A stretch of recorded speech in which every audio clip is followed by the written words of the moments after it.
The sharp, metallic tang of disinfectant still seemed to cling to her tongue, a phantom taste in the cavern of her mouth. Eleanor Vance surfaced from a murky dream, not with the gentle transition of sleep, but with a jolt, as if she'd been plunged into an icy bath. Her eyes snapped open to the familiar, if somewhat stark, ceiling of her small apartment in Oakhaven, Massachusetts. Sunlight, thin and pale, seeped through the blinds, casting stripes across the unmade bed. But the light offered no solace. Instead, it illuminated a burgeoning horror that coiled in her gut, a cold, reptilian dread, a headache, a monstrous, throbbing beast, clawed at the inside of her skull. Each pulse, a hammer blow against her temples. Nausea churned, threatening to spill over, but it was overshadowed by a more profound, more sickening sensation, a pervasive feeling of defilement. Her skin crawled, her very bones ached with a deep, unsettling wrongness. She swallowed, a dry, rasping sound in the quiet room, and tried to orient herself, to anchor herself in the normalcy of her Friday morning. But normalcy was shattered. Fragments, jagged and terrifying, began to pierce the fog of her mind. His office, a sanctuary she had sought for weeks to quell the anxieties that nipped at the edges of her life. The plush armchair, the muted artwork, the calming scent of sandalwood. His voice, a low, resonant baritone, always so reassuring, so understanding. "Just a little something to help you relax, Eleanor," he'd murmured, his eyes, usually kind, holding a glint that now seemed predatory. A small, white pill, water, the slow, creeping warmth spreading through her limbs, a delicious lethargy. Then, a vast, echoing emptiness, a blank space where memory should have been, a chasm that terrified her more than any nightmare. She squeezed her eyes shut, desperate to rewind, to fill the void. But the harder she tried, the more certain the horrifying truth became. It wasn't just a blank, it was a violation, an invasion, the deep-seated disgust for her own body. A sudden alien presence wasn't a symptom of her anxiety. It was the raw, undeniable evidence of an unspeakable act. Her throat tightened, a silent scream clawing its way up. Fear, cold and absolute, enveloped her. It wasn't just a fear of what had happened, but a primal terror of what it meant, of how it had irrevocably changed her. Her gaze drifted, unfocused, to the patterned wallpaper, the cheap print she'd chosen when she moved to Oakhaven for a fresh start. A bitter, ironic laugh caught in her throat. Fresh start. It felt more like a total annihilation. She forced herself to breathe, shallow, ragged gasps. The memory fragments, though hazy, sharpened around the edges.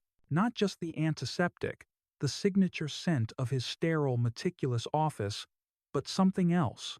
A faint, cloying sweetness, like stale perfume or overwrought flowers. And his eyes, that last look, it wasn't the compassionate gaze of a healer. It was something else entirely. Something knowing. The creeping numbness, the way her eyelids had felt impossibly heavy, the sluggishness of her thoughts as she tried, feebly, to articulate a protest that never found its voice. It was all there, etched into her bones, even if her conscious mind had tried to bury it. A cold shiver snaked down her spine, a visceral reaction to the memory, or the lack thereof. She needed to move, to do something, anything. This couldn't be happening.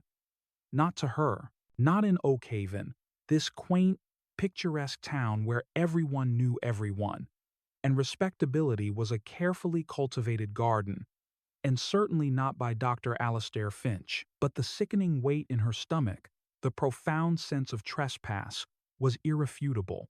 With a superhuman effort that felt like battling against quicksand, Eleanor dragged herself out of bed. Every movement was an act of will, her limbs feeling heavy, disconnected. The shower, meant to cleanse, did little to wash away the invisible grime. She scrubbed until her skin was raw, as if she could erase the memory with friction. She dressed in the first clothes she found, a simple t-shirt and jeans, not caring about her appearance. Her reflection in the bathroom mirror was a stranger. Hollow eyes, pale skin, a haunted expression. This wasn't Eleanor, this was a shell, and something precious had been stolen from inside. The drive to the Oakhaven Police Department was a blur. She gripped the steering wheel so tightly her knuckles were white, her gaze fixed on the road, seeing nothing. Each turn felt like a journey into an unknown, terrifying landscape. The small, brick building, nestled between the town hall and the post office, seemed innocuous, almost quaint, but to Eleanor, it was the gateway to her only hope. Inside, the air was thick with the smell of stale coffee and industrial cleaner. Fluorescent lights hummed overhead, casting a harsh, unforgiving glow on the worn linoleum floor. A bored-looking clerk behind a thick pane of glass directed her to a small, nondescript waiting area. After what felt like an eternity, a man emerged. Detective Miller was a study in beige suit, thinning sandy hair, a face etched with the weary lines of too many late nights and too many unpleasant truths. His eyes, though, held a flicker of something, a hint of past warmth. He introduced himself in a gravelly voice and led her to a cramped interview room. "Miss Vance," he began, his tone surprisingly gentle as she recounted, haltingly, the fragmented memories, the sickness, the overwhelming certainty.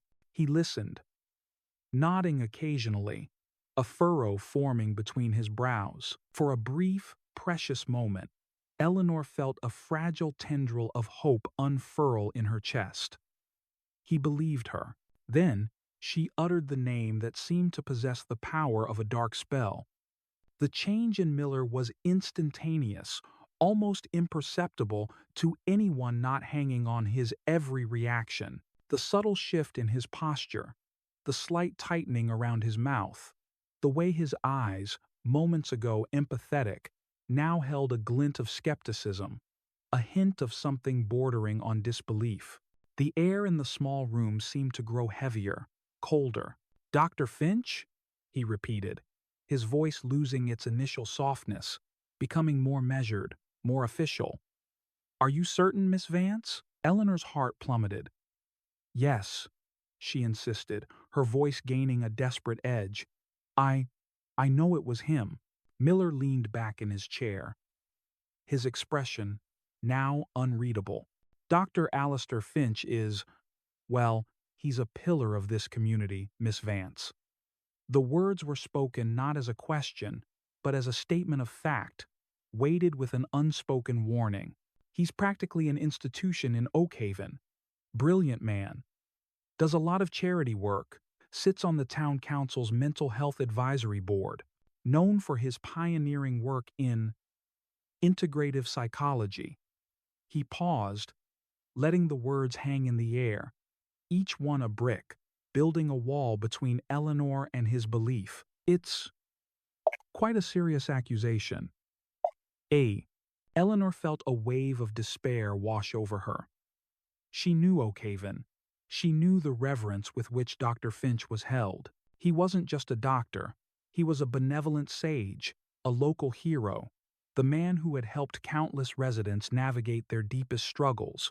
His reputation was unblemished, his character impeccable, a shining beacon of integrity. The idea that he, Dr. Finch, could be capable of such an heinous act was to the townspeople simply unfathomable.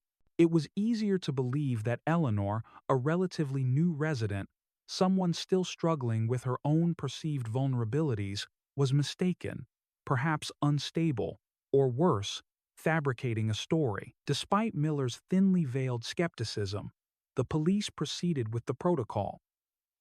Eleanor endured the invasive, dehumanizing process of evidence collection. A forensic nurse, her face devoid of expression, took samples, swabbed, examined. Each touch felt like another violation, each question a fresh wound. The officers' attitudes, initially hesitant, grew colder, more distant, their professionalism bordering on dismissiveness. They were going through the motions, she realized, but their hearts weren't in it. They didn't believe her. How could they, when the accused was Dr. Alistair Finch? The days that followed were a blur of anxious waiting, each hour stretching into an eternity.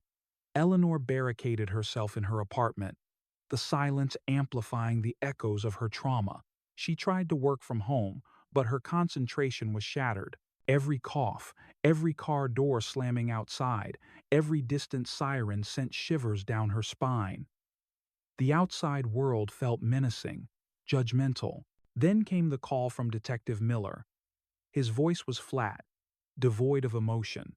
"Miss Vance, we have the initial forensic report back." Eleanor held her breath, her hand clenched around the phone. "And inconclusive," Miller stated. The word landing, like a death knell. The samples taken from your clothing and from Dr. Finch's office, they're ambiguous. No definitive link to Dr. Finch's DNA. No traceable evidence, really. It appears clean, clean. The word resonated with an icy finality. It wasn't just that there was no evidence. It was that there was times nothing at all, asterisk. No struggle, no residue, no damning trace. As if the act itself had been meticulously scrubbed away, leaving only Eleanor's shattered testimony. A chilling suspicion, cold and sharp, pierced through Eleanor's despair. She remembered the distinct sensation of being violated, the very real physical pain that lingered. How could there be nothing? The news, or rather, the lack of news, spread through Oakhaven like wildfire. Whispers followed Eleanor everywhere. At the local grocery store, eyes would avert quickly when she entered an aisle. At the coffee shop where she used to greet the baristas by name, conversations would abruptly cease, only to resume in hushed tones as she passed. Her friends, once a vibrant part of her life, offered clumsy excuses or simply stopped returning her calls. Her own workplace, a small marketing firm, became a minefield of uncomfortable silences and pitying, yet critical. She was no longer Eleanor Vance, the ambitious young professional. She was Eleanor Vance, the disturbed woman who made wild accusations against Oakhaven's beloved Dr. Finch. The community, predictably, rallied around Dr. Finch. Letters of support flooded the local newspaper. Townspeople spoke of his unimpeachable character, his generosity, his dedication. He continued his practice, seemingly unaffected, radiating the same calm, intellectual confidence. Eleanor, in contrast, was portrayed as unstable, attention-seeking, perhaps even malicious. She was a pariah, ostracized, isolated in her pain and her truth. But despite the crushing weight of the world turning against her, despite the gnawing self-doubt that sometimes threatened to consume her, deep within her, a fierce, unyielding core hardened. She remembered the specific details, the precise moment the numbness took hold, the antiseptic scent mixed with that faint, cloying sweetness, the cold, calculating glint in Dr. Finch's eyes just before the blackness. Those weren't the imaginings of a disturbed mind. Those were memories, real and visceral. Her initial despair transformed into a relentless, almost obsessive determination. She wouldn't be silenced. She wouldn't let him get away with it. She spent countless sleepless nights hunched over her laptop, devouring articles on medical malpractice, forensic science, the dark corners of doctor-patient abuse. She learned about evidence tampering, the challenges of proving certain types of assault, the loopholes and vulnerabilities in the justice system. The more she read, the more convinced she became. The evidence hadn't just been inconclusive, It had been times manipulated asterisk. He was too smart, too careful, too entrenched. She knew she couldn't fight him alone, not against the tide of Oakhaven's collective admiration. The police had dismissed her. Her friends had abandoned her. But she wasn't entirely without resources. A distant cousin, a paralegal in Boston, had given her a name. Gus Albright, a former police detective who'd left the force years ago under vaguely contentious circumstances and now worked as a private investigator in a dusty office above a hardware store. Gus Albright wasn't what she expected. He was gruff, with a perpetually rumpled suit and a cigarette-hoarse voice. His office smelled of stale coffee and old paper. But when Eleanor, with renewed resolve, laid out her story, omitting no painful detail, Gus listened. His gaze, behind wire-rimmed glasses, was shrewd, assessing. He scribbled notes on a yellow legal pad, occasionally grunting. His skepticism, a palpable presence in the room. "So, you're saying Oakhaven's golden boy, Dr. Finch, used some kind of magic trick to make the evidence disappear?" Gus finally asked, a sarcastic edge to his voice. Eleanor met his gaze unflinching. "I'm saying he's smarter than anyone gives him credit for, and I'm saying I'm telling the truth." A long pause hung between them, thick with the weight of her accusation and his years of cynicism. Gus leaned back, running a hand through his thinning hair. "Look, kid, chasing down a guy like Finch. That's like trying to nail jelly to a wall. He's got friends in high places, a reputation that could charm the pants off a jury. And you've got a story, and a whole town saying you're nuts. Then I need someone who isn't afraid to look closer," Eleanor countered, her voice trembling slightly but holding firm. "Someone who knows how these things work. Someone who isn't blinded by his reputation." Gus studied her, his eyes narrowed. He saw the pain, yes, but also a stubborn, desperate spark of conviction that resonated with something deep within his own disillusioned past. He'd seen too many victims dismissed, too many powerful men shielded by their influence. Maybe, just maybe, there was more to this than just a distraught patient. "All right," he finally said, exhaling slowly. "No promises. This is a long shot, Miss Vance. A very, very long shot. And it's going to cost you. But I'll take a look. Discreetly, mind you. Can't go poking the bear directly without a good reason. People around here don't take kindly to questions about Dr. Finch." Eleanor felt a fragile glimmer of hope reignite within her. It wasn't much, just a flickering candle in the overwhelming darkness. But it was something. It was a lifeline. Gus Albright, the weary, cynical ex-cop, was her only chance. She watched him carefully. A man now reluctantly drawn into her fight, a silent pact forming between them. He began his quiet inquiries, starting not with the sensational accusation, but with the subtle anomalies, the cracks in the polished facade of Dr.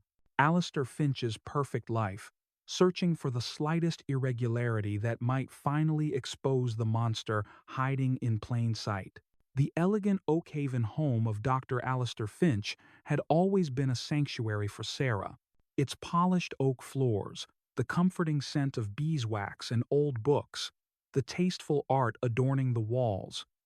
It was a testament to a life meticulously curated, a picture of domestic tranquility and intellectual pursuit. But in recent weeks, the air within those walls had grown heavy, the silence oppressive. Sarah, a woman whose own quiet intelligence had long been in comfortable orbit around her brilliant husband's son, began to feel a subtle dissonance, a tremor beneath the perfectly smooth surface of their existence. Alistair, always absorbed in his work, had become almost a phantom. His presence in the house was marked by the faint glow of his study lamp late into the night, the clink of glassware she sometimes heard from behind the locked door, the faint, almost imperceptible scent of something clinical, metallic, that occasionally permeated the usually fragrant air of their home. He was distant, his mind seemingly miles away even when his body occupied the same room. His answers to her gentle inquiries about his day became more perfunctory, his gaze often drifting past her, preoccupied by an unseen world. Sarah, ever the loyal and understanding wife, initially rationalized it. A new research project, perhaps. The pressures of his esteemed practice. His pioneering work. Alistair was a genius, after all. Such minds often inhabited realms inaccessible to others. Yet, the unease persisted, a small, cold knot forming in her stomach. It wasn't the fleeting worry of a wife whose husband was working hard. It was a deeper, more unsettling intuition. He began locking his study door more frequently, a habit he'd once reserved only for sensitive patient files, and even then, often neglected. Now, it was almost always secured. He would emerge, his eyes often bloodshot, a weariness clinging to him that seemed to go beyond mere fatigue, a kind of internal tension that even his practiced calm couldn't entirely conceal. One crisp autumn evening, as twilight painted the sky in hues of deep violet outside their study window, Sarah found herself tidying the family library, a task she often undertook when Alistair was away at a conference, as he was now. Her fingers traced the spines of leather-bound books, arranging them by height and subject, a small ritual of order that usually brought her a quiet sense of peace. She moved towards Alistair's large mahogany desk, a fortress of intellect usually kept impeccably neat. He rarely left anything out of place. Her hand brushed against the top drawer, a habit-driven gesture to ensure it was closed. To her surprise, it wasn't latched securely. A tiny crack. Alistair was fastidious. This was unusual. A flicker of something. Curiosity mingled with that persistent unease, prompted her to open it fully. Inside, among the usual array of pens, notepads, and a small antique paperweight, lay something out of place. It was a key, no larger than her thumbnail, crafted from tarnished brass.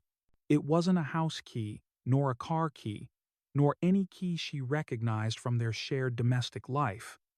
Its design was intricate, almost ornate, with a peculiar, triangular notch near the base. It spoke of old locks, of secrets. Her heart gave a small, unbidden lurch. Why would Alistair have such a key? And why, of all days, had he left his drawer unlocked? A wave of guilt washed over her. Was she truly considering prying?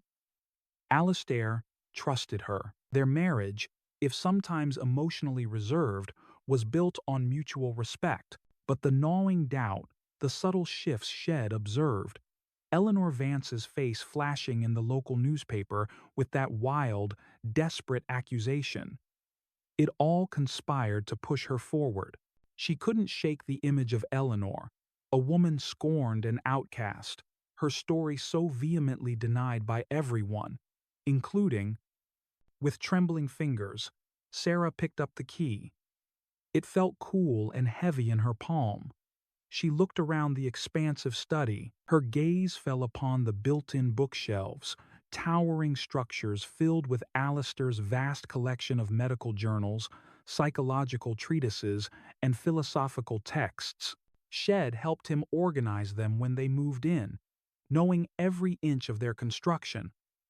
Or so she thought. Alistair had always loved hidden compartments, a fascination he'd indulged in when commissioning their custom-built furniture. Her eyes scanned the base of the largest bookshelf, the one behind his desk, where a small, decorative molding ran along the floor. She remembered a faint seam, almost invisible unless one knew where to look. A hunch, cold and certain, guided her. She knelt, her knees protesting slightly on the hardwood. Her fingers traced the molding, searching for a subtle give, a release. After a moment, her nail caught on a barely visible seam in the wood. She pressed. With a soft click, a narrow panel slid inward, revealing not a void, but a small, shallow drawer, recessed perfectly into the wall beneath the heavy books. It was painted black inside, stark against the natural wood.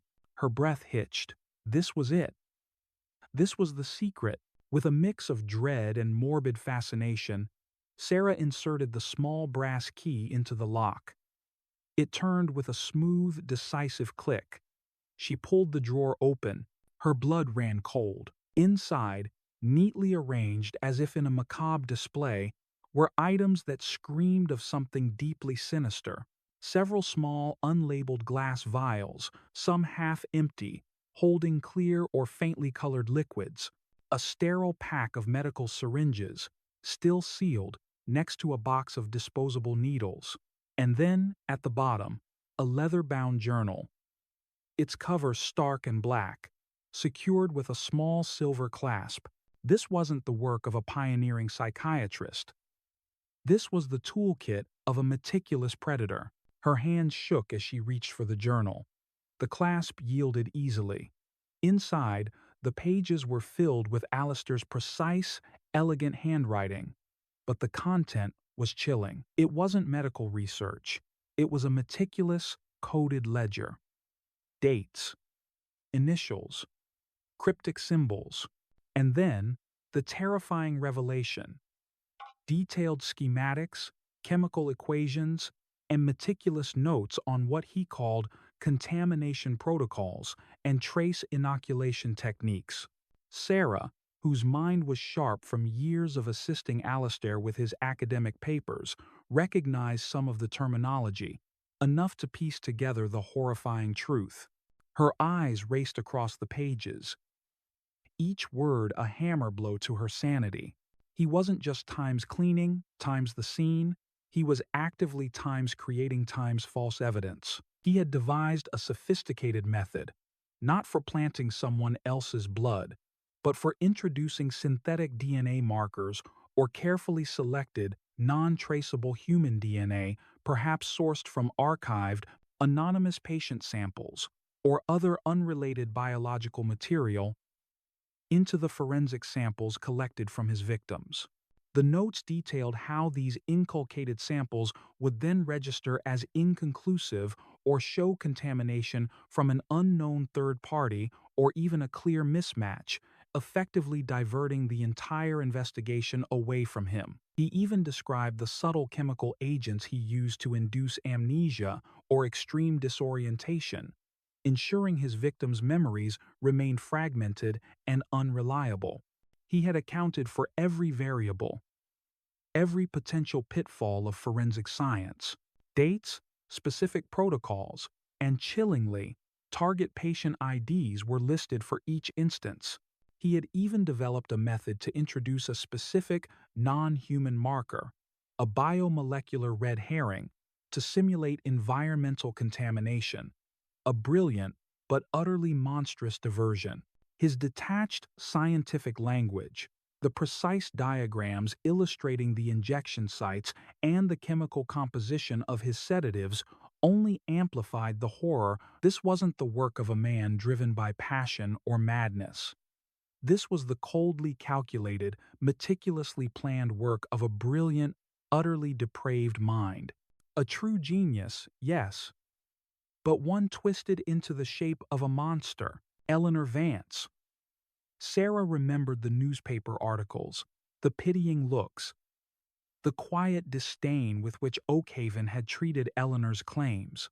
She remembered her own brief, fleeting thought that Eleanor must be unstable, a tragic side effect of her anxiety.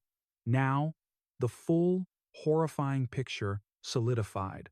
Eleanor hadn't been unstable. She had been violated, then expertly silenced by a man whose intellect she had trusted, a man who had manipulated the very fabric of truth to protect his monstrous appetites. The cold, lonely look in Eleanor's eyes that one time Sarah had seen her at the grocery store now made agonizing sense. Her world, once so solid and predictable, crumbled around her. Her husband, her brilliant, respected Alistair, was a meticulously hidden serial predator. The days Alistair was away felt like an eternity. Sarah lived in a fog, the journal hidden, its contents burning in her mind. She ate little, slept less, every sound in the house echoing with the monstrous revelations. She replayed conversations, searching for clues she'd missed, for signs of the darkness festering beneath Alistair's polished exterior. She found them, everywhere. The subtle condescension in his voice when discussing human fallibility, the almost imperceptible flicker of contempt in his eyes when he spoke of those who lacked his intellectual rigor, the way he sometimes spoke of patients as if they were scientific subjects rather than suffering individuals. When Alistair's car crunched on the gravel driveway late on Thursday evening, Sarah's heart hammered against her ribs like a trapped bird. She was a different woman from the one who'd seen him off. She had spent the last few days moving through their house as if in a dream, but her resolve had solidified, hardening into a core of steel. She waited for him in the study, the very room where the horrors had been conceived and meticulously documented. The lights were low, casting long shadows.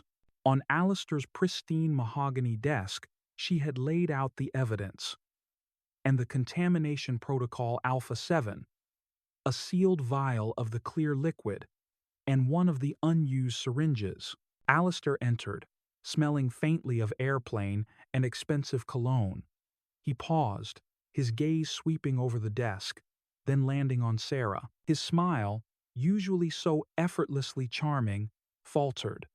His eyes narrowed, a flicker of something unreadable passing through them. "Sarah, what is all this?" he asked, his voice calm, but with an underlying current of caution. He walked to the desk, his movements slow, deliberate. He picked up the ledger, his fingers brushing against the familiar leather. His eyes scanned the open page. For a long moment, silence stretched between them, thick with unspoken accusations and dawning horror. Sarah felt herself trembling, but she met his gaze, refusing to look away. "I know, Alistair," she said, her voice surprisingly steady despite the tremor in her hands. "I know everything." Alistair's carefully constructed composure began to crack. "Know what, my dear? That I have sensitive patient notes? That I'm developing groundbreaking new psychological methods?" He tried to project his usual air of intellectual superiority, to gaslight her, to wave away her fears with a patronizing tone. "You shouldn't be poking around in my private work, Sarah. It's highly unethical, and you wouldn't understand the complexities." He even reached for her hand, a practiced gesture of reassurance, but Sarah recoiled, pulling her fingers away as if from a viper. "No, Alistair," she retorted, her voice gaining strength, raw with anguish and disgust. "I understand perfectly. I understand contamination protocol Alpha 7. I understand target patient IDs. I understand how you introduce synthetic DNA markers to make Eleanor Vance's assault appear inconclusive. I understand you've done it to others too. I understand you are a monster." The words hung in the air, shattering the last vestiges of their life together. Alistair's face, for the first time, lost its practiced mask. His eyes, usually so intelligent and controlled, widened slightly, a flicker of genuine shock, then something darker. He glared at the ledger, then at the vials, then back at Sarah. You found this," he murmured, his voice now devoid of its usual warmth, flat and chilling. He wasn't denying it. He was processing the breach, the failure of his meticulous security. Then, a twisted smile played on his lips. It wasn't a smile of affection or amusement, but one of perverse pride. The rage faded, replaced by an unsettling calm, an almost academic detachment. "Clever, Sarah," he said, his voice a low, resonant purr. "Very clever.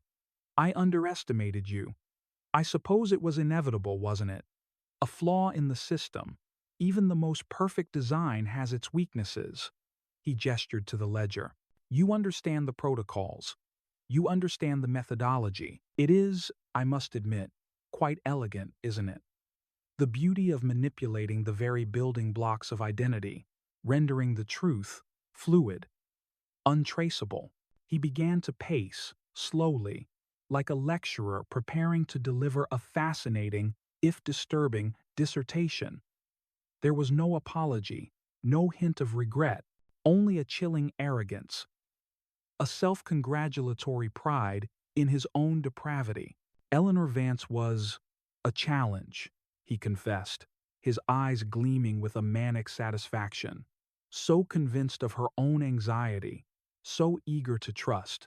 It's always the ones who trust, isn't it? So easy to guide them, to administer the perfect cocktail of sedatives, to ensure they wake up disoriented, their memories fragmented, and the forensic evidence a simple matter of a pre-prepared biological agent, a few drops, enough to throw off any standard analysis. They're looking for a match, you see. I give them a ghost. Finch, the pillar of Oakhaven, the man who had the answers for everyone?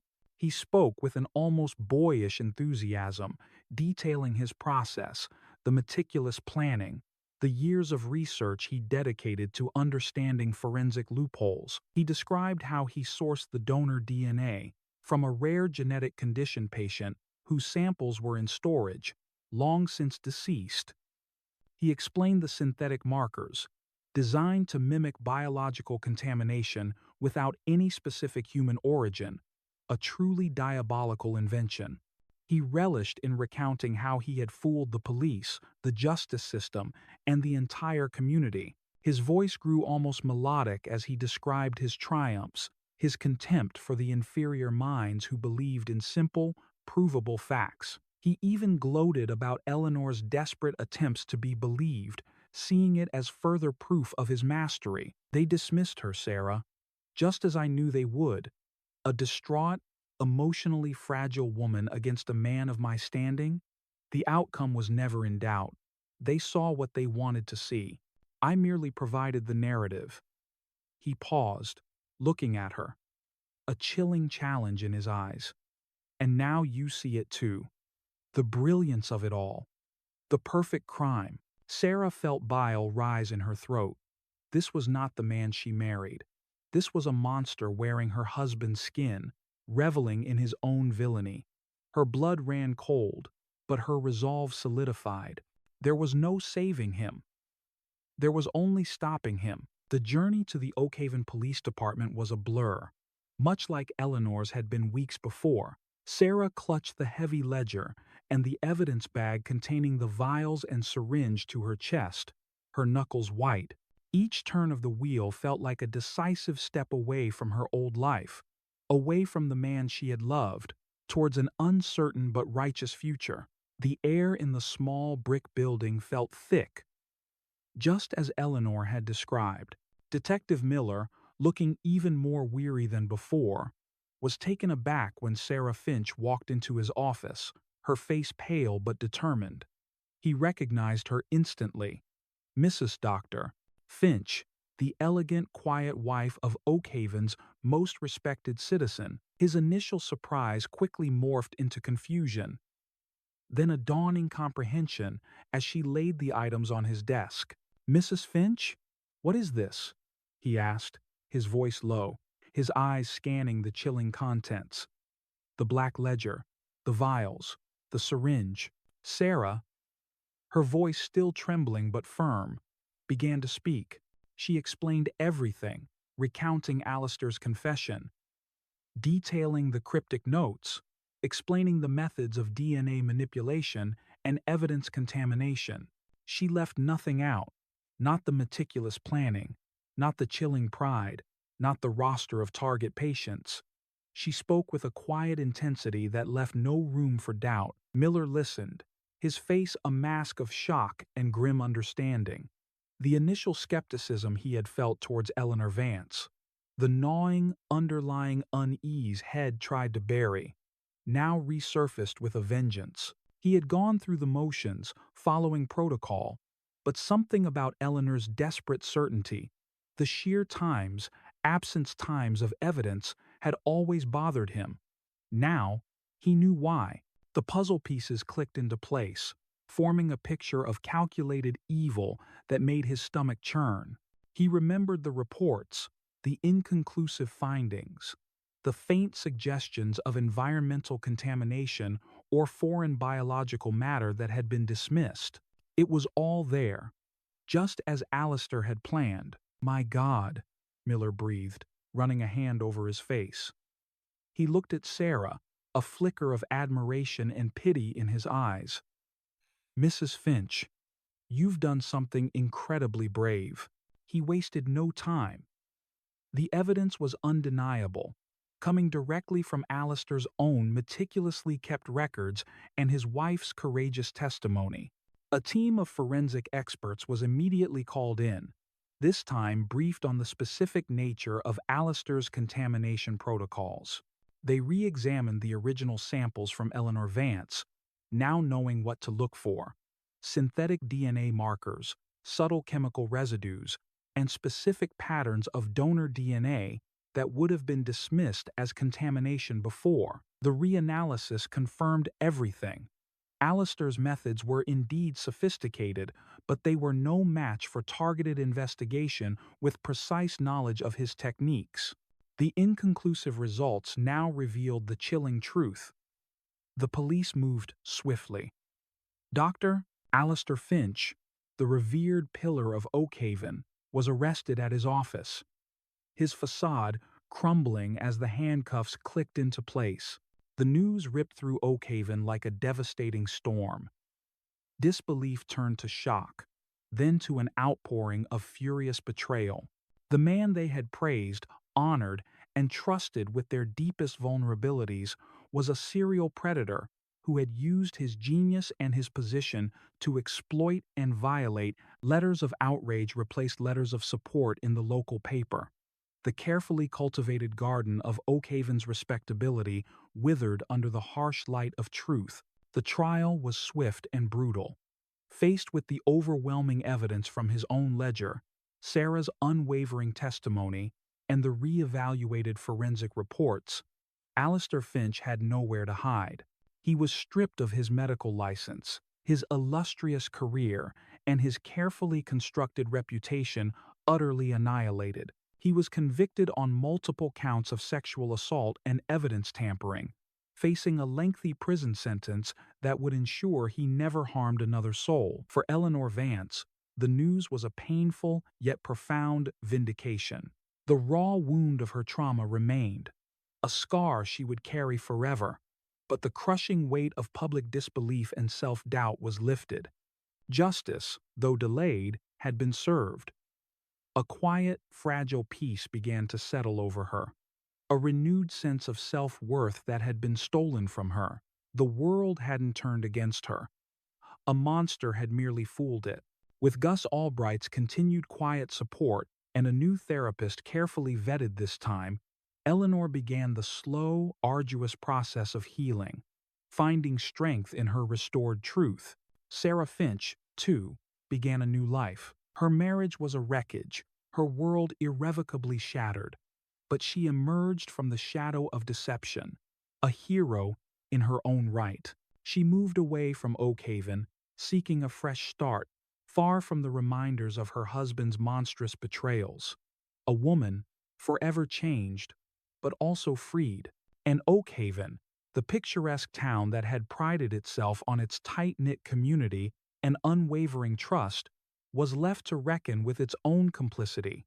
The revelation of Dr. Finch's true nature forced them to confront the painful truth that even in the most idyllic settings, evil could thrive, hiding in plain sight, masked by reputation, charm, and a genius twisted beyond recognition. The illusion of their perfect, peaceful town shattered, leaving behind a lingering sense of vulnerability and a chilling reminder that appearances can be profoundly, tragically deceptive.